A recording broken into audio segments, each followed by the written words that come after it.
Um, Look, almost every morning Donald Trump wakes up and makes threats to cities across this country. And they are threats that use the language of safety, and yet we know they have nothing to do with that, because if they did, then it would mean deploying the National Guard to the eight out of 10 states with the highest crime rates, but they're all run by Republicans, so that would never even be considered. Yes. In fact, it's about intimidation. It's about trying to create a sense of fear.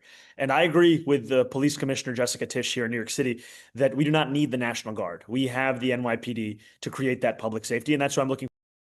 In today's video, Mamdani and Pakman actually show how strong local leadership can reshape real life for New Yorkers. There's precedent too. States like California fought federal overreach under Trump and won back billions through the courts, which backs Mamdani's strategy. And free buses, cities around the world that made transit fully accessible saw economic boosts, faster commutes, and huge ridership gains, proving it's more investment than expense.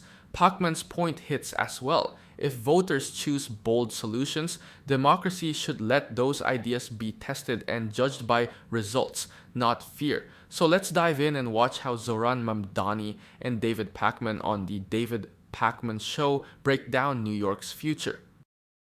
Forward to working with. And I think, as you said, there's the utility of the courts, which must be used and also sometimes takes its time. I think there is also the importance of building a political coalition such that everyone understands that it's not Donald Trump versus Zohran Mamdani. It's Donald Trump versus New York City. And the way that you do that is by ensuring that you are reflecting the true breadth of who this would affect in New York City. We're talking about the governor, the attorney general, myself as the mayor. We're talking about small businesses. We're talking about faith leaders. We're talking about immigrant advocates. This is an attack on the very fabric of the city, because I think too often Republicans set the narrative and then Democrats allow it to fester. We don't even combat it. We don't offer our own affirmative vision. We don't actually put forward why it is that we are in politics. And that's what I would be doing as the next mayor of the city. Now, in nuts and bolts terms, what does it mean if they physically show up? Because again, the lawsuits we've seen them work, but after the fact, is it deputizing NYPD to resist the federalization? What are we doing nuts and bolts? I think one of the first things is that you are prepared for the use of the courts in advance of that decision. This is not something where you are then starting to put together your brief. And that's, for me, what the 57 days between Election Day and January 1st have to look like. It has to look like that work of preparation such that January 1st you hit the ground running. The second part of this is I've made very clear that I believe that everyone should be held to the same standard of the law. And if ICE agents are breaking the law here in New York City, they should be held to account for it.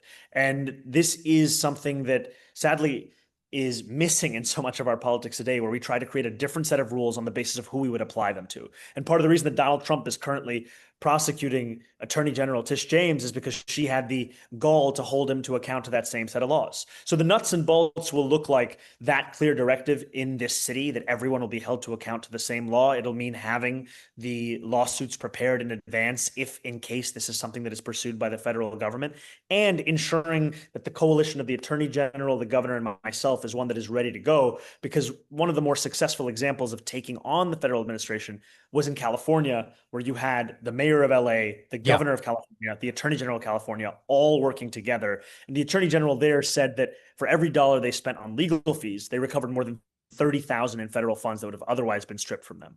Before I move on, you're saying ICE agents could be prosecuted as individuals depending on their actions in New York City? If they break the law, yes. Got it. Okay.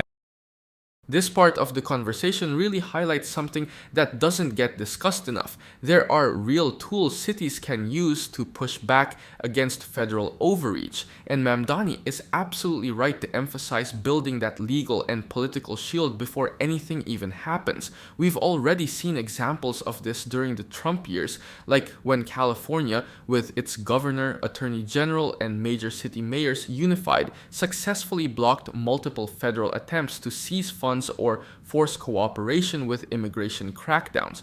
Courts sided with the states because constitutional protections still matter, and Mamdani's point is that New York must be prepared to leverage that same power instantly, not months later. And Pakman raising the question of what this looks like in real time, not just legal filings, is valid, because what happens on the ground can escalate quickly. Here's the thing. Cities like Chicago, Denver, and Seattle have already implemented strict policies making it illegal to assist ICE without a warrant. They've proven that local law enforcement refusing federal deputization isn't just possible, it's effective. And Mamdani's stance that ICE should be held accountable when they break local laws isn't controversial when you realize New York's sanctuary policies already classify certain ICE tactics as civil rights violations. What's also powerful here is the coalition strategy Mamdani lays out. When immigrant communities, small businesses, labor unions, faith leaders, and elected officials stand together, it reframes the narrative entirely. It's not liberal politicians versus Trump. It's New Yorkers defending their home. That's how you win both in the courts and in public opinion. David Pakman's questioning complements that perfectly. His skepticism forces the conversation into tangible action steps rather than political theory. Together, they're showing that resisting unlawful federal intrusion isn't chaos or defiance. It's a structured defense of democratic governance and community safety. I'm very interested in free buses because I'm from Argentina, and we have a whole background with regard to the way that buses have been used politically and also from a sort of logistical standpoint. Now, I really want to focus in on the funding piece. There are critics who say the state controls the MTA, and doing what you want to do would require a statewide tax increase, unlikely that a governor nor the state's population would go for it. Is that a fair criticism or is that an incorrect criticism? The fair aspect of it is that the state does control the MTA. The unfair aspect of it is that it misses the fact of when a city has a mayor that has an ambition that matches the scale of an issue, that you can actually change the political realities around how you win that funding. I'll give you an example. Yeah. Mayor Bloomberg was so passionate about the extension of the 7 train to Hudson Yards that he took on what is typically a state responsibility of the fiscal cost of building a new subway station and paid for it using city funds. That was more than $1 billion. I give that to you as an example of the way in which this position can be used to start to actually advocate and then implement a vision of mass transit that goes beyond what we have today. The cost for free buses is about $700 million. I've said that we would partner with the state in funding that. And part of this is out of my experience of being in the state legislature where we won the first fare free bus pilot. We made 5 bus routes free in New York City. And we often talk about this in the question of cost, but there's also the question of benefit. There is a study that has come out from a transit expert that puts forward an analysis that for the 700 million or so that we would spend, we would generate about 1.5 billion in economic benefits across New York City. And I've said that I believe the most important and clear and direct ways of raising this funds is by increasing personal income taxes on New Yorkers making $1 million or more by 2%, and by increasing the corporate tax rate to match that of New Jersey at its top tier. I've also said that if there are other proposals of ways in which we can find the funding, the most important thing is the funding itself, not the manner in which we find it.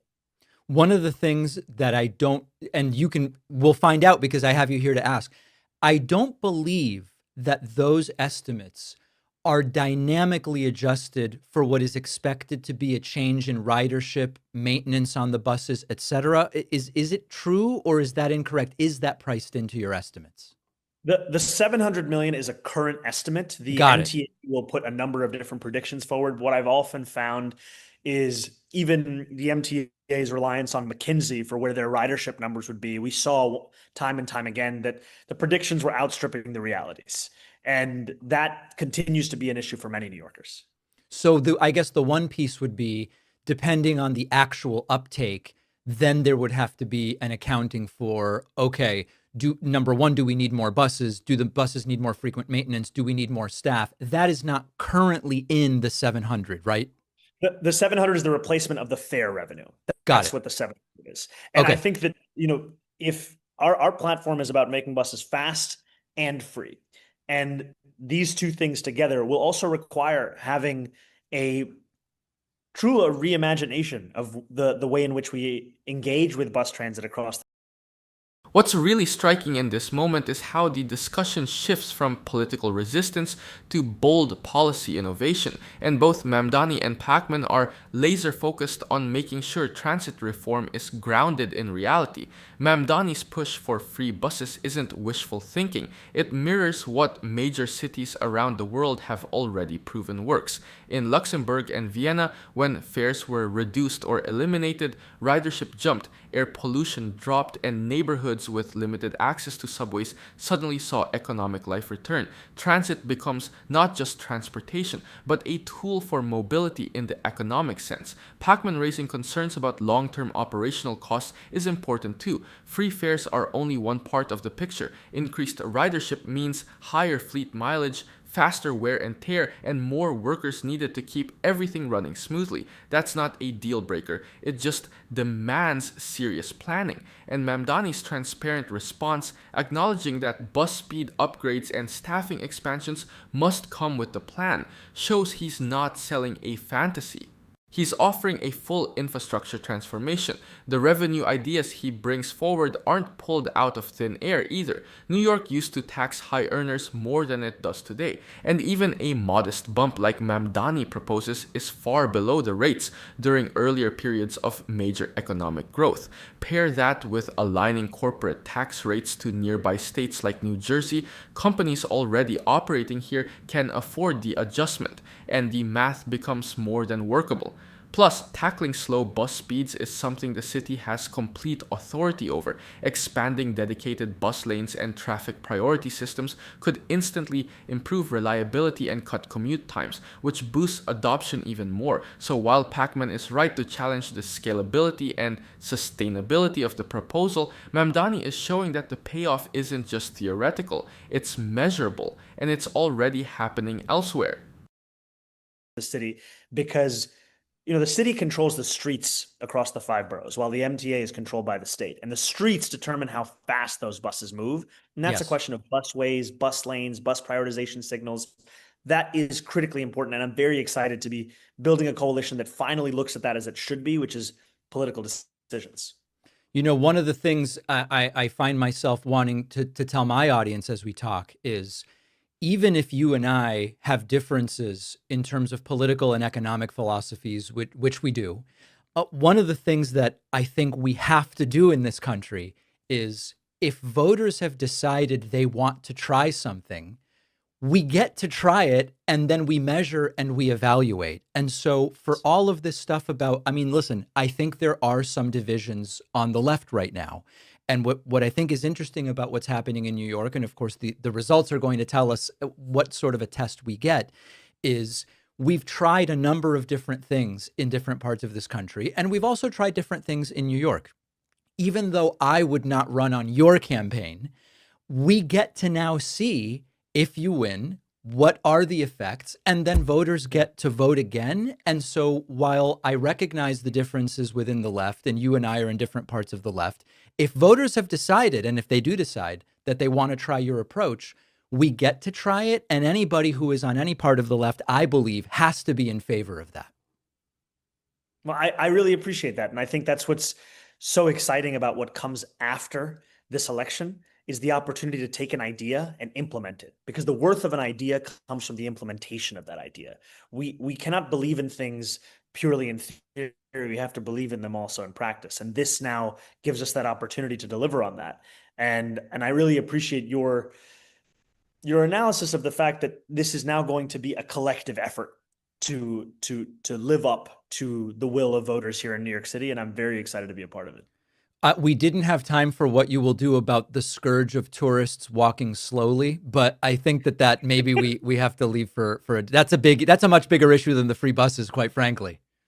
Yeah, well, look, I love to walk fast, and I love to also tell tourists that they're welcome in this city, and we have to be able to hold both of these things at the same time. But David, it's been a real pleasure to be on, and especially with just very little time until election day, to have this opportunity to share our message of making the most expensive city in the United States of America one that's affordable for every New Yorker. And you can only do so by actually changing the politics at hand. And that's what our campaign presents an opportunity to do. And it's been such an exhilarating experience to build this movement alongside so many other New Yorkers and out across the finish line tomorrow night at 9 p.m. What stands out here is how both Mamdani and Pakman are reinforcing something that often gets lost in political debates. Democracy means experimentation. If voters choose a bold policy direction, the system should allow that direction to be tested and then judged based on real-world outcomes. Mamdani talking about political decisions behind street use is important. Bus lanes aren't a technical issue. They're a question of priorities. Cities like Boston and Seattle dramatically improved bus speeds just by reallocating road space. And when buses move quicker than cars, more people choose them. That shift reduces congestion instead of adding to it, a fact proven in cities from Bogota to Paris. So when Mamdani says free and fast go hand in hand, that's not rhetoric, it's established transit strategy. Pakman's perspective brings needed balance. Even if someone doesn't align ideologically with Mamdani, they can still support the democratic principle of letting policies be tried and measured. It's the same logic behind pilot programs, and those have already delivered proof right inside New York. 5 existing free bus routes saw huge spikes in ridership without the nightmare predictions critics warned about. That's the kind of data that should inform the next step, not fear of doing something different. This approach also pressures policymakers to stay accountable. If free buses underperform, the voters can reverse course. But if it succeeds, if economic mobility increases, commute times drop, and working class New Yorkers finally get a transit system that works for them, then the entire country gets a roadmap for meaningful urban reform.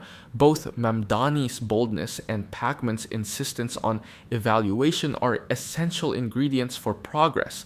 When politics makes room for both vision and rigorous testing, that's when cities actually move forward. Pause. Are you getting tired of getting half the story from biased news sources? One outlet says one thing and another says the complete opposite. How are you supposed to know what's actually true? That's where ground news comes in. It lets you compare how different media outlets, left, right, and center are covering the same story. So you can see the full picture instead of just the echo chamber. And here's the best part. Click the link in the description and get 40% off the Vantage tier, which gives you even deeper insights into media bias and political trends. Stay informed, think for yourself, and check out ground news in the description down below.